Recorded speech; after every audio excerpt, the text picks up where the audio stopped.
శ్రీమాత్రే నమ. జై గురు దత్తాత్రేయ నమ. ఈ వీడియోలో మనం కుంభరాశి వారికి సెప్టెంబర్ 16 నుంచి 30 తారీఖు మధ్యలో జరిగే పక్ష ఫలితాలు పరిశీలించినప్పుడు కుంభరాశి వారికి రాశి అందే రాహు, సప్తమంలో కేతువు. అంటే ఈ రాహు కేతువు యొక్క యాక్సిస్లోకి శుక్రుడు రావడం జరిగింది. అంటే శుక్రుడు కుంభరాశి వారికి యోగకారకుడు. అంటే చతుర్థ భావ ఫలితాలు అంటే చదువు, అలాగే ఉద్యోగం, వ్యాపారం, వాహనం, గృహం, ఇల్లు, సంతోషం, ఆనందం ఇవన్నీ కూడా కుంభరాశి వారికి శుక్రుడు వల్ల లభిస్తూ ఉంటాయి. చతుర్థాధిపతిగా మదర్ నుంచి సహకారం కూడా ఉంటుంది. అలాగే తల్లిగారి ఆరోగ్యం కూడా అందులోనే ఉంటుంది. అలాగే భాగ్యాధిపతిగా అదృష్టకారకుడు, ఉన్నత విద్యాకారకుడు, విదేశ ప్రయాణాలకి, అందమైనటువంటి బట్టలు, నగలు, వాహనాలు వీటికి కారణమవుతూ ఉంటాడు. అంటే జీవితంలో లగ్జరీ లైఫ్ కావాలంటే జాతకంలో శుక్రుడు బలంగా ఉండాలి. అటువంటి శుక్రుడు ఈ రాహుకేతు యాక్సెస్లోకి అంటే కుంభరాశి వారికి సప్తమ స్థానంలోకి రావడం వల్ల ఇవన్నీ కూడా జాతకుడికి అనుభవంలోకి రావడం జరుగుతుంటుంది. అంటే కొంతకాలంగా ఆర్థికపరమైనటువంటి సమస్యలతో సతమతమవుతున్న వారికి శుక్రుడు ఒకేసారి మీకు ఒక నూతన జీవితాన్ని ఇచ్చే ప్రయత్నం చేస్తాడు. అటు స్త్రీలకి విలువైన ఆభరణాలు, వస్త్రాలు లభిస్తాయి. వివాహ ప్రయత్నాలు లాంటివి ఫలిస్తాయి. ఎక్కువగా ఏదన్నా ఒక పుణ్యక్షేత్రం కానీ, లేదంటే ఏదన్నా ఒక వివాహ వేడుకలో కానీ, ఏదైనా పుట్టింటికి వెళ్ళి అక్కడ అంతగా చక్కగా వాళ్ళ కార్యక్రమాల్లో పాల్గొనడం, విలువైన బహుమతులు తీసుకోవడం ఇవన్నీ జరుగుతుంటాయి. వ్యక్తిగతంగా మీరు కూడా ఈ వారం ఈ పక్షంలో చాలా ఎంటర్టైన్మెంట్ కార్యక్రమాలు, వినోద కార్యక్రమాలు, జరిగిపోయిందంతా మర్చిపోయి కొత్తగా మీ జీవితాన్ని మళ్ళీ ఆనందం వైపు తీసుకెళ్లే అవకాశం ఉంది. అటు మీరు సినిమా రంగంలో ఉన్నా, సాఫ్ట్వేర్ రంగంలో ఉన్నా, లేదంటే ఏదన్నా వ్యాపారంలో ఉన్నా కూడా పోగొట్టుకున్న వైభవాన్ని తిరిగి పొందడం జరుగుతూ ఉంటుంది. దూరమైనటువంటి బంధువులు అవ్వచ్చు, భార్య అవ్వచ్చు, లేదంటే స్నేహితులు అవ్వచ్చు, ఎఫైర్స్తో ఉన్న వాళ్ళు అవ్వచ్చు, ప్రేమికులు అవ్వచ్చు, తిరిగి కలుసుకోవడం జరుగుతూ ఉంటుంది. చాలా వరకు ఒక కొత్త జీవితం ప్రారంభించడానికి అనుకూలంగా ఉంటుంది. మీ యొక్క జీవన విధానంలో కానీ, లైఫ్ స్టైల్లో కానీ సంపూర్ణంగా మార్పు రావడం జరుగుతూ ఉంటుంది. ఇది ఒక మంచి మార్పుగానే మనం భావిద్దాం. అలాగే అష్టమంలోకి రవి, బుధుడు వచ్చి ఒక బుధాదిత్య యోగం ఏర్పడడం జరిగింది. సో ఇక్కడ ఎప్పుడైతే అష్టమంలో ఈ యోగం ఏర్పడిందో చాలా వరకు కొంత సమాచారం మీకు తెలుస్తుంది అన్నమాట. అంటే గతంలో మీరు ఏదైనా మోసపోయి ఉన్నారో, ఏదో జరిగింది, అది ఎందుకు ఇలా జరిగింది అన్న విషయం మీకు ఇప్పుడు అవగాహనలోకి రావడం జరుగుతుంటుంది. అంటే ఎవరు మీ పతనానికి కారణమయ్యారు, ఎవరు మీ జీవితాలతో ఆటలాడుకుంటున్నారు అన్న విషయాన్ని మీకు ఇప్పుడు అర్థమవుతూ ఉంటుంది. దానివల్ల కొంతవరకు జ్ఞానోదయం కూడా అవుతూ ఉంటుంది. అదే ఆల్రెడీ కొద్దిగా ఉద్యోగంలో ఉన్న వాళ్ళైనా, ఏదైనా వ్యాపారంలో ఉన్న వాళ్ళైనా వాళ్ళకి ప్రభుత్వ అధికారుల నుంచి ఒక విధమైన వేధింపులు, చికాకులు రావడం జరుగుతూ ఉంటుంది. అంటే ఎవరో ఒకరు మీ దగ్గర నుంచి ఏదో ఒకటి ఆశిస్తూ ఉంటారు. ఒక ధనమో, ఒక బహుమతో ఏదో ఆశిస్తూ ఉంటారు. అది బయటికి చెప్పకుండా వేరే విధంగా మిమ్మల్ని ఇబ్బంది పెట్టడం జరుగుతూ ఉంటుంది. ఇది జాగ్రత్తగా గమనించి దాని నుంచి బయటపడే మార్గాన్ని మీరు అన్వేషించవలసి ఉంటుంది. అయితే మీకు కుటుంబ స్థానంలో శని భగవానుడు ఉండడం వల్ల ఏదైనా ఒక రావాల్సింది, ఏదైనా ఒక పదవో, ఒక ఉద్యోగమో ఏదైనా రావాల్సి ఉన్నా అది మీకు వచ్చే అవకాశం ఉంది. ఏదైనా కారణాంతరాల్లో మీరు ఏదైనా ఒక ఉద్యోగమో, పదవో పోగొట్టుకుని ఉంటే తిరిగి మళ్ళీ అది పొందడానికి కూడా ఈ గ్రహస్థితి మీకు సహకరిస్తుంది. అయితే చాలా నిదానంగా, చాలా ఓర్పుగా మీరు దాన్ని సాధించవలసి ఉంటుంది. అంటే మీ కొరకు ఒక 10 మంది మంచి కావాలని ప్రయత్నం చేస్తుంటే ఒక 100 మంది మీరు పతనం చెందాలని ప్రయత్నం చేస్తూ ఉంటారు.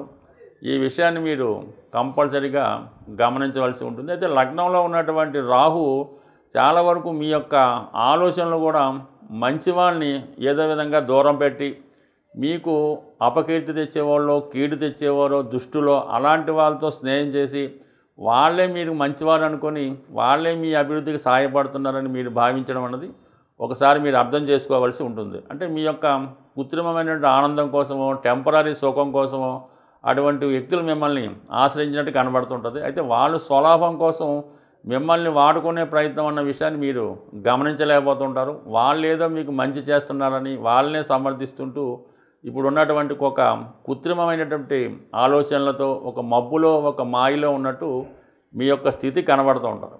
అది బయట వారికి ఎలా కనబడుతుంటుందంటే మీరు ఎవరో ఒకళ్ళ ఆధీనంలో ఉన్నట్టు, మీ మీద ఏదో ప్రయోగించినట్టు, ఏదో ఒక మాయలో ఉన్నట్టు వాళ్ళు అనుకుంటూ ఉంటారు. బట్ ఏదైనా ఈ స్థితి నుంచి మీరు కంపల్సరీగా బయటపడవలసి ఉంటుంది. మీ యొక్క ప్రయత్నమే ఆలస్యం, కంపల్సరీగా బయటపడతారు. ఎందుకంటే గురువు పూర్వపుణ్యస్థానంలో ఉన్నటువంటి గురువు మీకు భాగ్య దృష్టితో కుంభరాశిని వీక్షించడం వల్ల కంపల్సరీగా పూర్వపుణ్యం వల్ల అయితేనే మీ మంచివారి యొక్క సహకారంతో, మీ పిల్లల యొక్క సహకారంతో కంప్లీట్గా మీరు మంచి మార్గంలో రావడానికి చాలా వరకు అవకాశం ఉంది.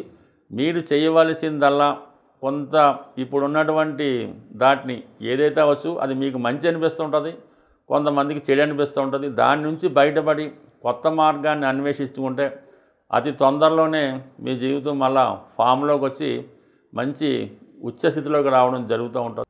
ఏదైనా జ్యోతిష శాస్త్ర ప్రకారం ముఖ్యమైనటువంటి ఉద్యోగం, పెళ్ళి, సంతానం ఇటువంటివి మనకి ఆలస్యం అవుతున్నప్పుడు కంపల్సరిగా దానికి సంబంధించినటువంటి గ్రహాలకి పరిహారం చేసుకోవాల్సి ఉంటుంది. ఇప్పుడు ముఖ్యంగా వివాహం, సంతానం ఈ రెండిటికి పరిష్కారం చేసుకోవాలనుకున్నప్పుడు సులభంగా మీ యొక్క జన్మజాతకంలో 5వ స్థానాధిపతిని తెలుసుకోవాల్సి ఉంటుంది. ఈ 5వ స్థానాధిపతి అంటేనే మన పూర్వపుణ్యాన్ని ఈ జన్మలో అనుభవించడానికి చేస్తూ ఉంటాడనమాట. మనకి అసలు పుట్టినప్పుడు జన్మజాతకంలో ఈ పంచమ స్థానం, పంచమాధిపతి బలహీనంగా ఉన్నప్పుడు మనకి పెద్దగా పూర్వపుణ్యం లేదని, దాన్ని బట్టి ఈ జన్మలో ఏదైనా పుణ్య కార్యక్రమాలు చేసి పుణ్యం సంపాదించుకుంటే తప్ప అదృష్టవశాత్తు పెద్దగా ఏమీ కలిసి వచ్చేది ఉండదు. కాబట్టి కంపల్సరిగా ప్రధానంగా మరి ఈ సంతాన విషయంలో అంటే పెళ్ళి కంపల్సరీ, ఇది ధర్మ కార్యక్రమం. కాబట్టి అసలు వివాహం అన్నదే సంతానం కొరకు, సత్సంతానం. కానీ మన పెద్దల్ని పుణ్యలోకాలకు పంపించడానికి ఈ వివాహం అనే సంకల్పాన్ని పెట్టడం జరిగింది.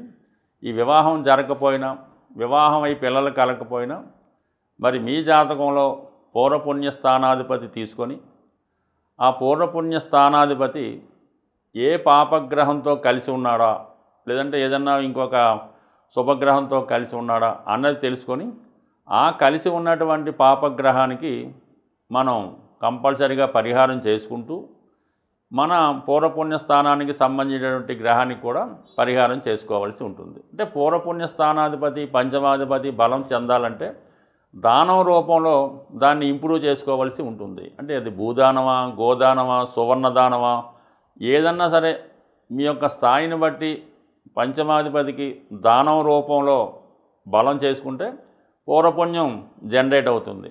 అయితే దానికి ఒక పాపగ్రహం చూసినా, ఒక పాపగ్రహం కలిసి ఉన్నా ఆ పాపగ్రహానికి పరిహారం చేయాలి. అంటే దానికి దానం రూపంలో కాకుండా ఆ గ్రహానికి జపం చేయించడం వల్ల కానీ, లేదంటే ఆ గ్రహానికి సంబంధించినటువంటి దేవతని ఆరాధించి హోమం, అంటే జపంతో పాటు జపము, దానం, తర్పణం, హోమం ఇవన్నీ చేయించుకోవడం వల్ల ఆ గ్రహం సంతృప్తి చెంది మీకు శీఘ్ర ఫలితాన్ని ఇవ్వడం జరుగుతూ ఉంటుంది.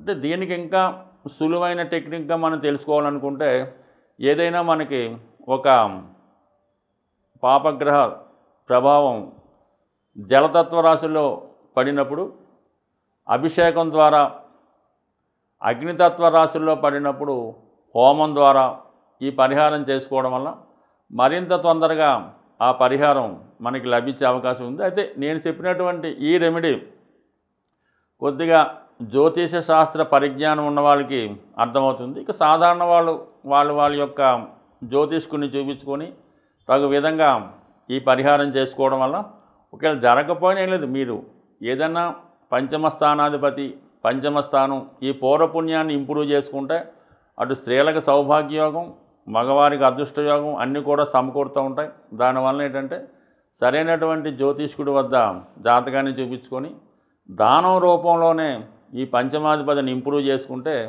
మీ యొక్క పూర్వపుణ్యం జనరేట్ అయ్యి ఈ జన్మలో జరగవలసినటువంటి ముఖ్యమైన కార్యక్రమాలు జరిగే అవకాశం ఉంది.